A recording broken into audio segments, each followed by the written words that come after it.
நீங்க சாமியே கும்பலனாலும் பரவாயில்ல, கோவிலுக்கே போலனாலும் பரவாயில்ல, முருகனை நினைச்சு தினமும் இதோட சொல்லுங்க. உங்க வாழ்க்கையில நல்லது நடக்கணும். பல பல பல பல ஆயிரம் பேரை இந்த பாடம் நான் படிக்க வச்சிருக்கேன். அந்த ஒரு புண்ணியம் எனக்கு உண்டு. உங்களுக்கு சொல்றேன்.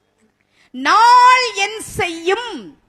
இன்னைக்கு எனக்கு அஷ்டமி, இன்னைக்கு எனக்கு சந்திராஷ்டமம், இன்னைக்கு எனக்கு நான் என்ன வேணா இருந்துட்டு போட. நாள் என் செய்யும், வினைதான் என் செய்யும். போன பிறவில நான் ஏதோ பாவம் பண்ணிருக்கலாம், அதுக்கு நான் என்ன பண்ணுவேன்? போன பிறவில தெரியாம தானே பண்ணேன். வினைதான் என் செய்யும், என்னை நாடி வந்த கோளன் செய்யும். உன என்ன பண்றேன் பாரு. சனி தேடி வருதான், குரு தேடி வருதான், சுக்கிர தோஷம் தேடி வருதான். வா, எனக்கு என்ன பிரச்சனை? அருணகிரியார் கேட்கிறார். நாள் என் செய்யும், வினைதான் என் செய்யும், என்னை நாடி வந்த கோளன் செய்யும், கொடும் கூற்று என் செய்யும். யமன் கூட வரட்டுண்டா என்ன தேடி, ஒண்ணும் பண்ண முடியாது. ஏன்? குமரேசர் இரு தாளும் சிலம்பும் சதங்கையும் தண்டையும் தோளும் சண்முகமும் கடம்பும் எனக்கு முன்னே வந்து தோன்றினேன்.